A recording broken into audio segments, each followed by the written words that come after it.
So, are you known as that parent around school? And if so, what does being that parent mean to you? And do you think the school staff might have a different definition of that parent than you do? So, welcome to our weekly Facebook Live group.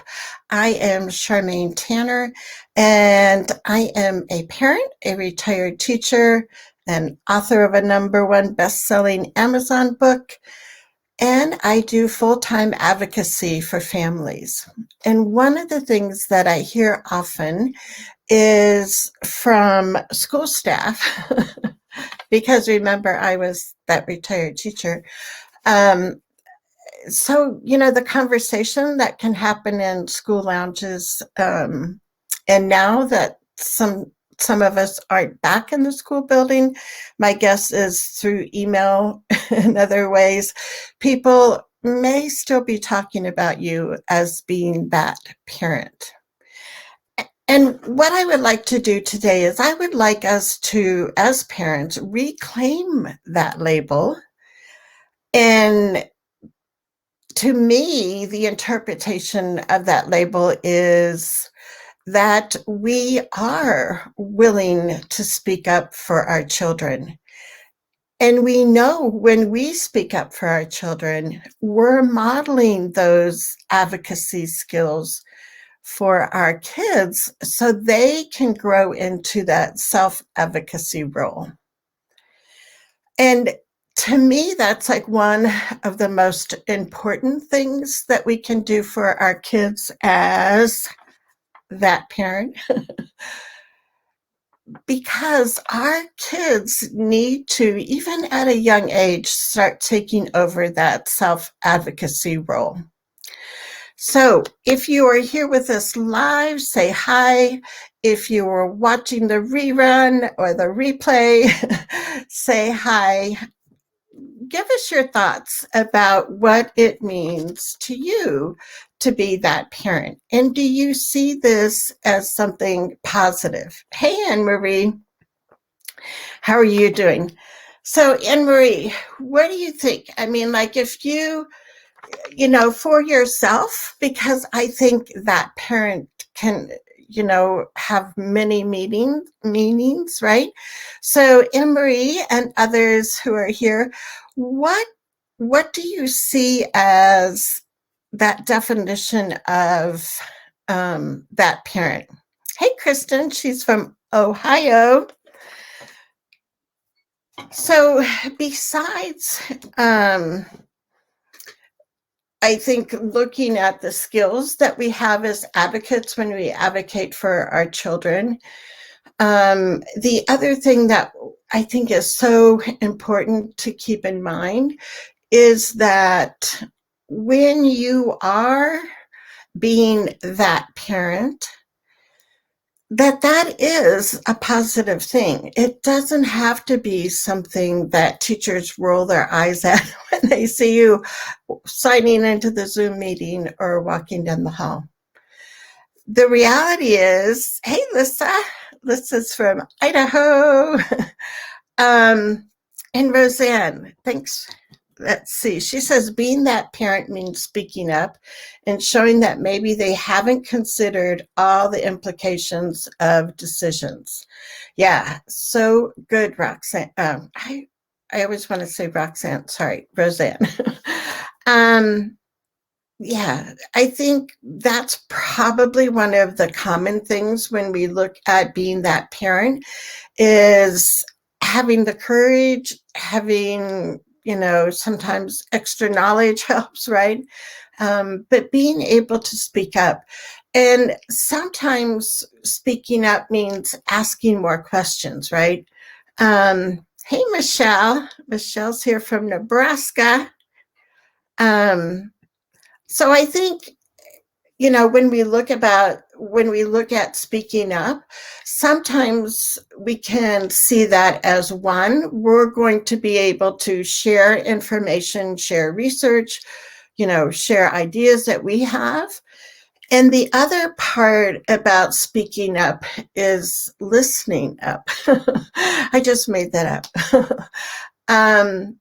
But asking more questions and really listening, because that, I think, helps us then really get to some of those underlying reasons why people feel the way they do, or why people are kind of stuck in this position that they are.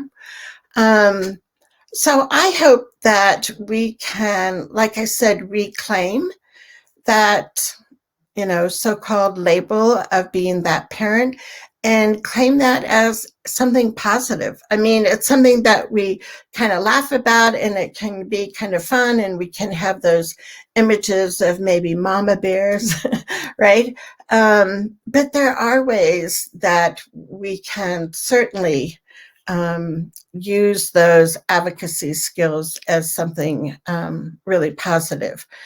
And one of the things that I had recently put up on Facebook on my Visions and Voices Together page was to talk about one of the things that you want to ask for is not only what a policy has, as far as what the language is in the policy, but also the rules and regulations that go along with that policy. So when you're that parent, sometimes that means you're doing some extra research. And I think so many of us have heard that, when we, the district or the school team says something, that we say, show me the policy, show me where it says that. And sometimes there is no policy they're referring to, so that's always interesting. Or other times they send you a copy of the policy, but guess what? That's kind of like this level. You really need to dig down into the nitty-gritty details and need to see that corresponding document that has the rules and regulations for the policy. I'm spilling my water. So, and I think a lot of times this can happen with school board policy. And you might be at an IEP or ARD meeting and somebody says, oh, no, that's against district policy. We can't do that. And most parents are going to be like, well, I don't know. The staff said they can't do it. They can't do it. So we got to figure something else out. My guess is if you're with us live today, you're thinking about, well, let's see, I would really, and one of the phrases I guess I use often or share with parents to use is say, I'm trying to understand this better. Can you, it would really help if I could get a written policy plus the rules and regulations that go with the policy, and then that would help me understand it better. And so you're not being like direct, so aggressive, like, are you kidding me? There's no way that's written in policy. You show me that policy right now. That just gets more of that adversarial tone, which really in most situations doesn't help us. But instead to say, I'm kind of confused. I'm not sure about this. Can you show me the written policy? Can you show me also the rules and regs that go with that, so I really understand it? And so you are taking the ownership that you want to learn more, that you're really trying to figure this out, and you need the district's help to supply that information to you. And then I guess as a teacher, I would say that there are, board policy books in every school building, so it should be easy for somebody to get their hands on. In this day of electronic information, right? You can usually go to the district website and find information there too. So use your kind of detective strategies to also not only look for a policy, but to look for the regulations that say how is that policy going to be enacted. So let's see. Anne Marie says, I'm that parent getting inclusion, otherwise wouldn't even be a consideration. 80% inclusion versus self-contained. Yeah, exactly. And Corey says, yes, she's that parent too. And that's the thing. I mean, unless we are there to, share our voice, but also our children's voice if they're not at the actual meeting. And if you aren't there speaking up for inclusion, if that's something that you, really believe in for your child, a lot of times that's not going to happen at all unless you are, where's my name tag? That parent, right? And so maybe share some strategies or techniques that you've used, Anne Marie and Corey and others here. What have been helpful advocacy strategies that you've used? And type those in the comments because that would be helpful. Deborah says, as a teacher, I always loved that parent because I knew we had the common ground of helping their child succeed. Yes, I totally agree with you, Deborah. I was a special ed teacher for 15 years and then a classroom teacher for 15 years. And yeah, I mean, it's like when you can have, let me bring that up in a minute, when you can have that support, those allies within the school building, I mean, that makes a huge difference, right? And so that's another, tip I think for parents is to kind of do this ecological map of finding your allies either in the school building and or district wide. Sometimes there's a district consulting teacher or somebody like that, and they can be a great ally, and they're kind of that go between district decisions and building decisions. So look at how things are organized in your district and who really has the power to make those decisions, because that makes it really important. Anne Marie says, unfortunately, we're fighting to get what IDEA says every child should be getting. I know, and that's the frustrating part, right? I mean, IDEA is over, 40 years old as far as, legislation, and we are still, it seems to be educating a lot of people on not only what's, written in the law, but also the spirit of the law. And that can be really frustrating, right? So let me go. I love all you guys' comments. Let me go back up here.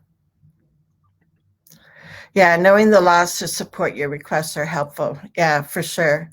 And so, Jessica, are you in Pennsylvania? I'm trying to remember. Understanding your NOPS and as much about IDEA as possible helps. And so that's the thing I was asking what state you're in, because different states have different acronyms. So Jessica, is well, see, Pennsylvania calls, I don't know if that's what Pennsylvania calls it, prior written notice, which is what maybe others, people might know it by. But yeah, you need to know what is supposed to be in your prior written notice and make sure all those components are really touched on when you get that written notice after your meeting. So that's, really crucial.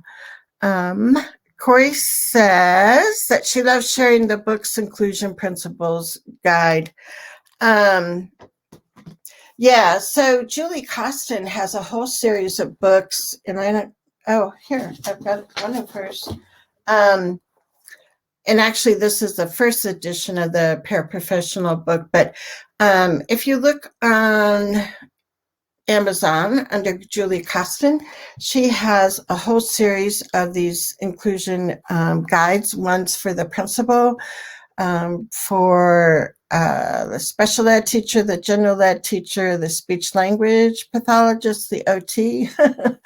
And so I know different parents sometimes have asked the school to order copies of this that that the teachers can use. If the teachers in your building have like a book club or some kind of professional development activity work that they do on a regular basis, you can suggest, here's some great books that you might want to check out. And let me see. Yes. Don't be discouraged to ask for help. So thanks for that tip, Jessica. Yes. And, sometimes it's help from another parent that close by. It can be help from your parent training and information center. Every state has at least one of those that's federally funded to help provide training and information to parents. So your PTI is a wonderful resource. You also can go online and find advocates. So if you go to Rights Law, the Rights Law page, they have a tab for the yellow pages, and you can find attorneys, advocates, other people in your area. Or you can also go to the COPA website, which is Council of Parent Attorneys and Advocates, and they have a directory of people that can help you. But sometimes it's just your best friend or your partner that can be helpful and encouraging, because it can be really draining emotionally. So to have somebody there to be supportive of you, not only at the meeting, but like in between meetings, to help you like stay focused and keep moving forward, that best friend can be a wonderful help. Deborah says, as that parent, I realized just how stressed and overwhelmed and understaffed many teachers are. They often are caught between their ideals, serving children appropriately, and administrative pressures to put the budget or district policies first. I love the way you're expressing the win-win kind of way to be firm, but mindful that they are overworked and underpaid. Partnership goes a long way. Yeah, and especially this year, right, Deborah? It's like been, such a great upheaval of change for our kids and their school routine, for us as parents, and the teachers. They're trying to figure all of this out while they're actually teaching, right? It's like they don't have much time to prepare. So we do need to give people grace and to understand, like, this is like a really challenging time.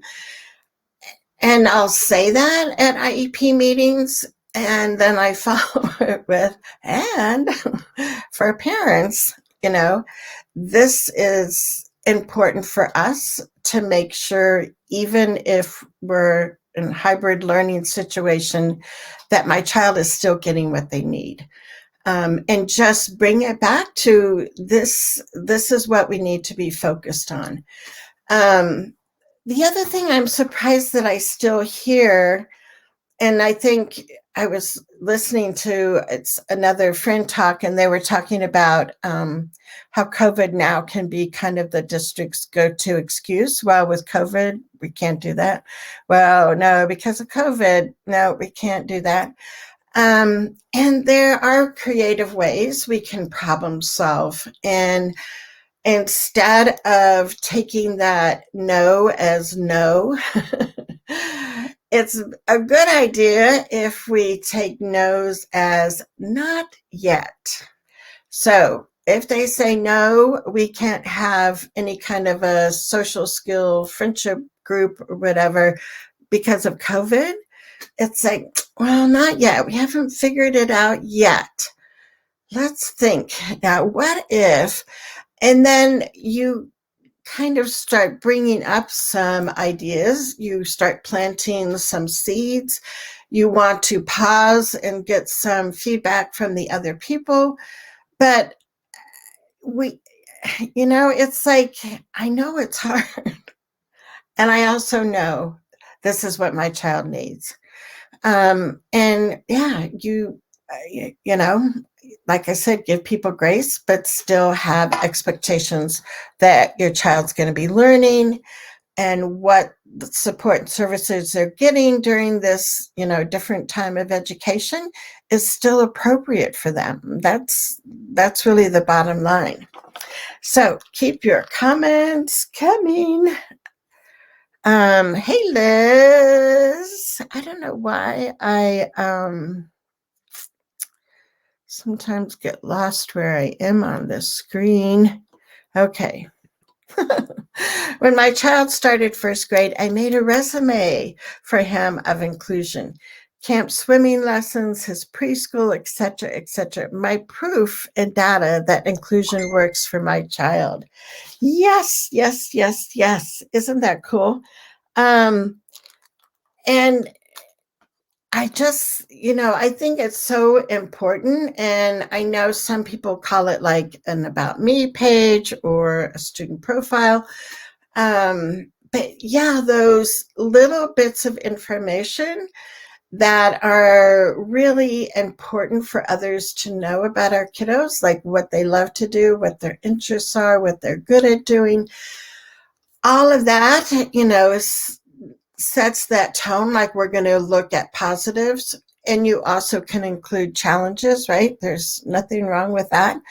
But I love, Liz, the idea of look where he's already been in school, from preschool, or look what, community activities like maybe scouts or a church group, they're already involved in that.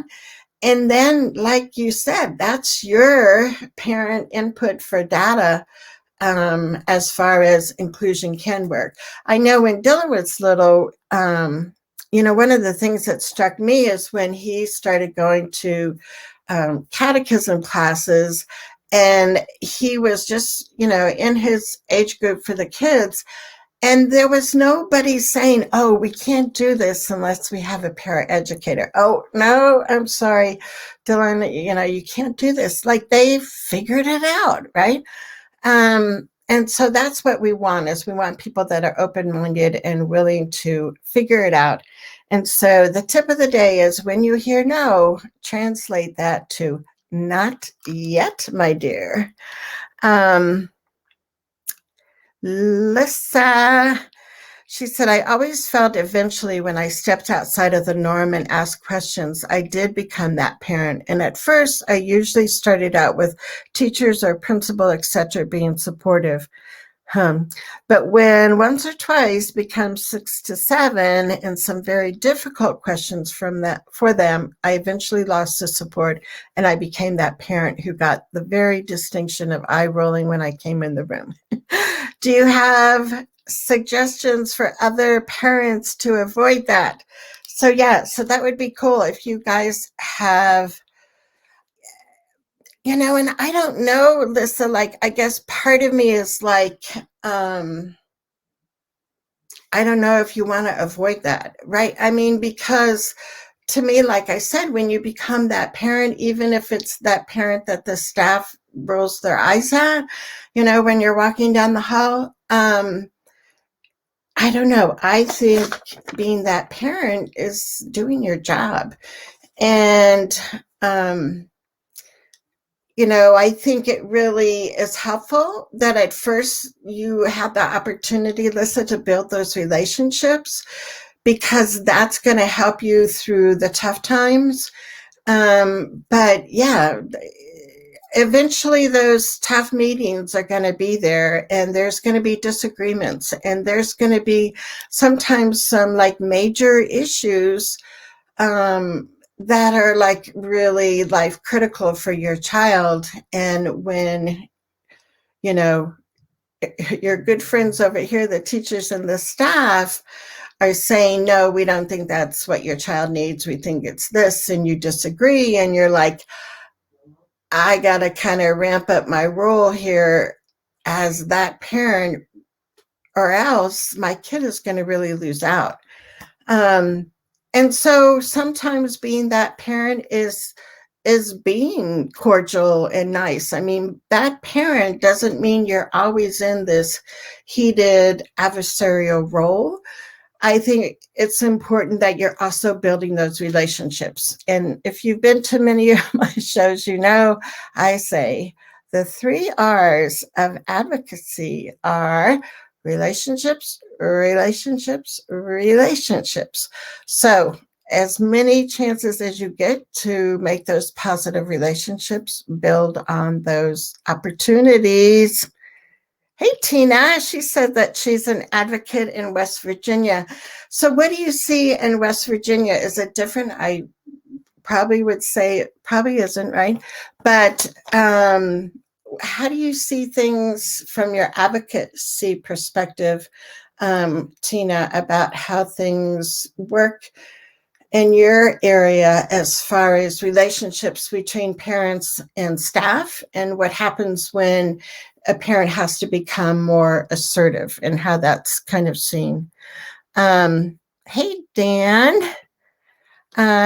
He says he loves the idea of the resume. Also important to remember that the burden of proof is on the district. Yeah, they have to improve or be able to say why inclusion can't work, rather than the parents have to prove that inclusion will work. And that is such a wonderful point, Dan. So thanks for bringing that up. Dan is an advocate in Illinois. And I think it's really easy. I mean, it's still easy for me to get caught up in that. I have to come in prepared to be able to show, yes, that my child can be successful and be included. And I think it's important that we have that research, that we have that evidence with us, but maybe to remember at the beginning of the meeting that it's really going to, that burden of proof really is on the district. Because if you look at, IDEA, it talks about students being in their, school that's closest to their home, so their neighborhood school, that, supports services are portable. They can be brought to the general ed classroom. You can do push-in services. You can do lots of things, right, to support a child in general ed. And for the district to say, no, your child can't be included without trying any of those things is not what's supposed to happen. And so if it's an initial meeting where your child is just starting to get services, or if it's an annual meeting, or, every 3 years when you're sitting down to meet, know that the district has to be able to say, we have tried these things and this has been the result. These are the things that have worked. Maybe these are the things that haven't worked so well. But even then, that doesn't mean, okay, now we can shuffle off this kid down the hall to the special ed room. We're still looking at how we can reform and, figure out where your child's successful, how we can replicate that in the general ed room, all of those things. So it's really an ongoing process. We can't just say, we tried it for 2 weeks and it didn't work. And I love Paula Kluth. What she says is, when she hears staff say, we tried that, it didn't work. And so she asks them to define, like, what do you mean by it? Like, what was it? And they'll say, oh, we tried inclusion, it didn't work. And then it's like, okay, so what did inclusion look like? Because we know, right? I mean, there's millions of definitions of what inclusive education can look like, depending on your perspective. And so, yeah, but with the parent there, it's really important that you also are prepared. But again, you can always kind of put the ball back in the district and say, this is the starting point, general education in our neighborhood school. Now we have to figure out you know, how that's going to look and what's going to happen and who we need for support and how we can use natural peers for support and you know so yeah, all of that conversation is usually takes more than one meeting, right? um yeah, Dan says another Palacluth gym is over, under, around, or through. Find a way or make the way. Yes. And I've been hearing that too with COVID. It's like, no, we can't do that. And it's like, just because we haven't ever done it before doesn't mean we can't do it. And we should not be telling parents and telling the rest of the staff as a principal or a special ed director, no, sorry, we can't do that. We've never done that. No, we don't know how to do that. It's like those are opportunities for learning. They're not a reason not to try something of, what's really important for the child. Hey, Trish. Trish is in Idaho too. She said, as we move from distance learning to brick and mortar, my daughter's school has been so hesitant for her return. They recognize that at home I teach, reteach, and review. They are worried they can't meet that level of education. Isn't that interesting? Let me grab a sip of water here. And we're going to be giving away one of these. Hello, my name is at Parent Mug today. So stay tuned because we'll be doing a drawing near the end. Yeah. And that's the thing. Sometimes there's like this unbalance of the parent really does know their child better on many levels. And now because parents have had to kind of be in that position of helping with COVID schooling at home, that now they also are knowing a lot about their academic skills, their learning preferences and all things like that.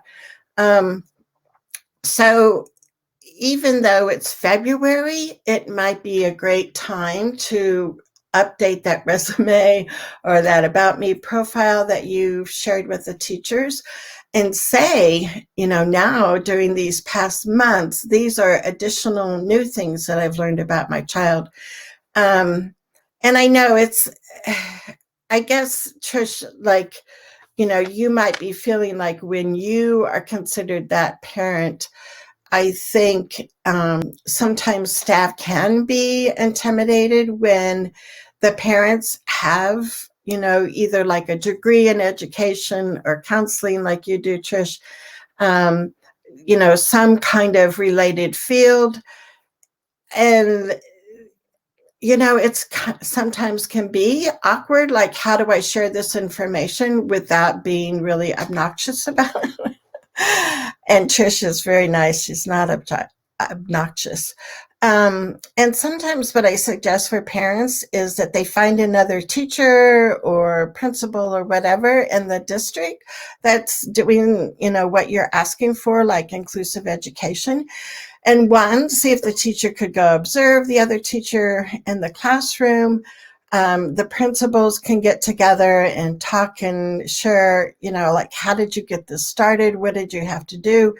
But if they can get some advice or tips from other colleagues in your school building or in the district or in the state or whatever, sometimes that's one way that you can help kind of, educate people, is working through others. So if you know that there's somebody else in the district that is doing a great job at their building for inclusive ed, you might be able to contact that teacher and say, I would love if you would, introduce yourself to my son's teacher. She's wondering how to do this. And you can maybe facilitate them getting together. But if the information comes from a colleague versus a parent, sometimes they're more willing to accept that, right? And Tina says, I try to tell all my parents, remember that school personnel are people too. The more calm a parent can be, the better relationship they will have with the school. The better the relationship, the more the school will take their concerns seriously. Yes, and Tina advocates in West Virginia. Yeah, I mean, I think that goes along right with the 3 R's of advocacy, right? So that's perfect. Thank you, Tina. I'm sure parents love getting your advice and help. And Angela says, I feel like it has been determined this year, at least, in all my groups, that most kids still seem to learn better and more at home with a parent, but I still like school for all other social emotional skills. I like it because it gives our kids a sense of community and belonging, even if academics, aren't so wonderful, maybe, right? Um, yeah. So how many of you feel that way, that you are, if you're able to be home with your kids and not, having to also do do your work, do you feel like your kids have been learning more at home, um, and covering more information at a kind of a faster speed? I know some parents that have chosen to like go full blown to homeschooling their kids and have withdrawn their kids from school. And they're amazed, instead of taking 7 hours to get through a day's worth of learning and engagement, that they're able to do it in short amount of time. And then what I love is then kids, it's almost kind of like you have to do these to do things, and then I can get to what I want to really do. So if your kids have those passion projects, they're like enthralled with electrical engineering, and they just want some time with wires and metal and soldering and whatever else. I don't know. That's probably not really electrical engineering. Or, an art project that they want to just have a block of time to get into. Um, but yeah, so it's interesting. But like I said, I'm hoping that there's that communication back and forth between school and home of, these are all the things we learned from COVID. Like if we make sure that he has a snack before math, it's like math is so much easier. If we let her have the cat on her lap and she's petting the cat, that makes life so much easier. Um, but to share things back and forth and what the teachers have noticed, so we can each be going, okay, this is something new and something that we can build on. Let's see. Trisha, I still maintain the responsibility to educate my student as a partnership. They were worried that her progress would drop off, assuming I would drop the ball at home. Oh, okay.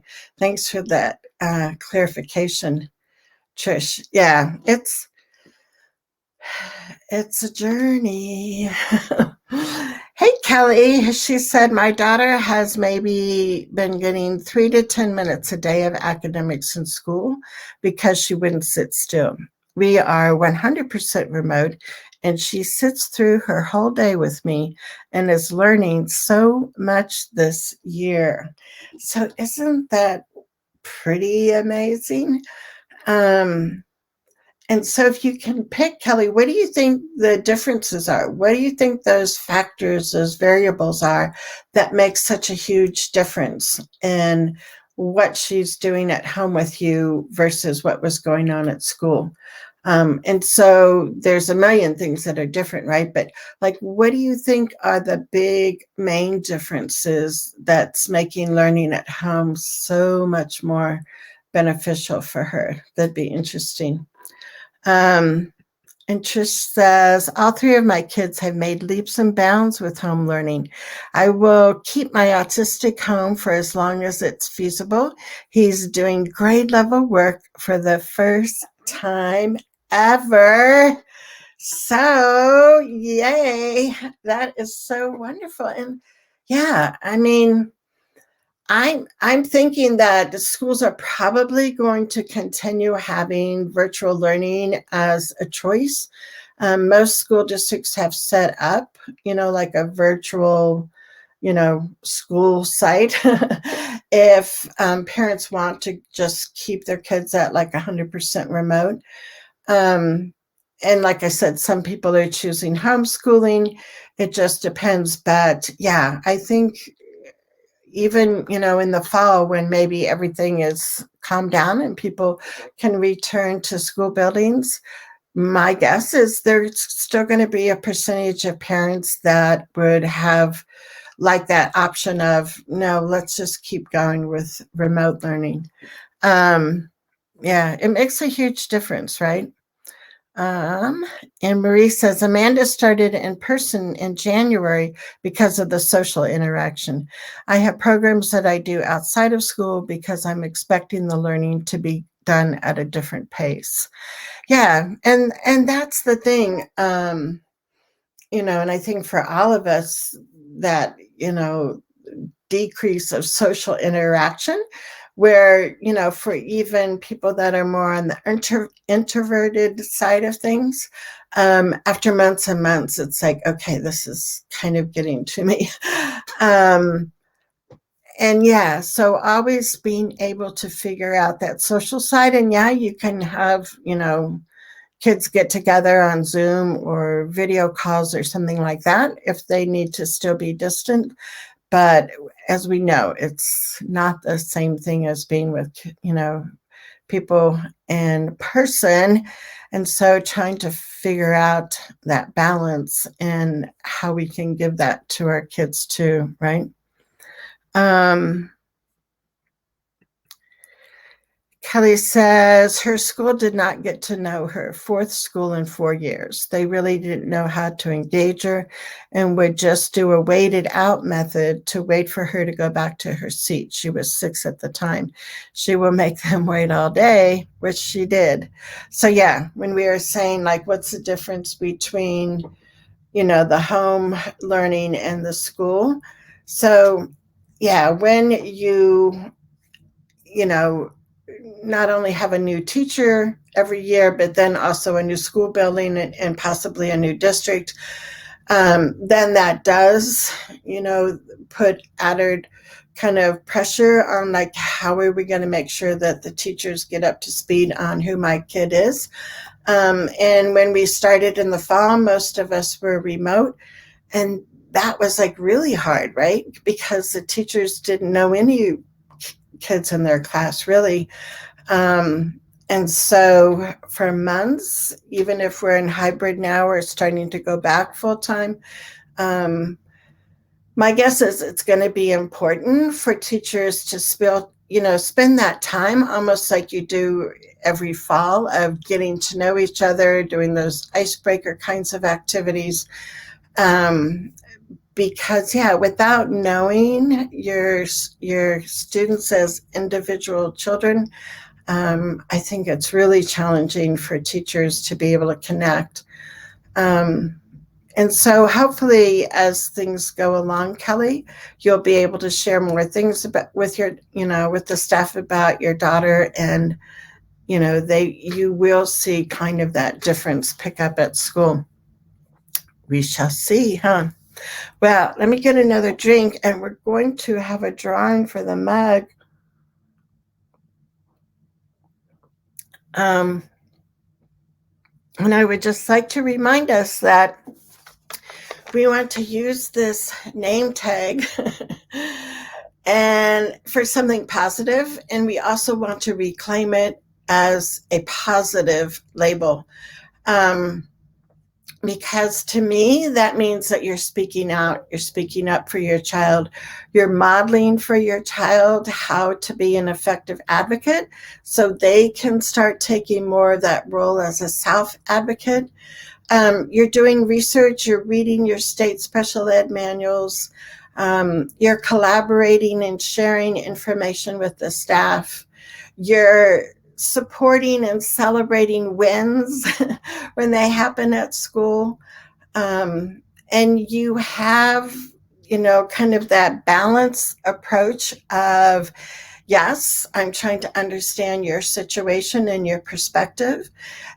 And yet, as a parent, you have to be out there on the front, or in the front of the line, making sure that your child is safe, happy at school, and also learning every day, right? Um, so I only have water in here. Maybe if it was later, I could have put something else in here. But here's to you for being that parent. So what I'm going to do, Jessica says yes. She says, love the mug. Yeah, and I'll put in the comments later, if you don't win one, there's a place that you can buy them. All right, so the scientific way I draw names is I close my eyes, I scroll through the comments, pick one, and that's the lucky winner. So I'm going to scroll because we have had good comments, lots of comments today. So I'm scrolling up and back and forth, and I'm going to stop. And Trisha, there you are. Trisha, you win the mug. And let me tell you, this is a fitting mug for you, Trisha.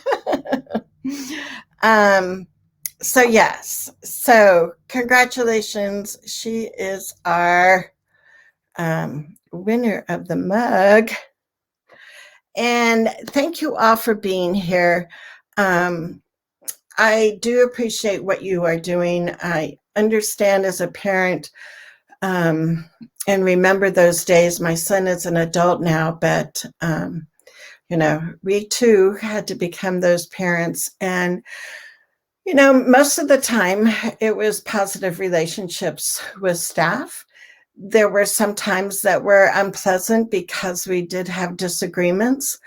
And I had to know that being on the side of the person, speaking up and speaking with my child was the number one role that I had as a parent. So anyway, we are good. Next week, come back.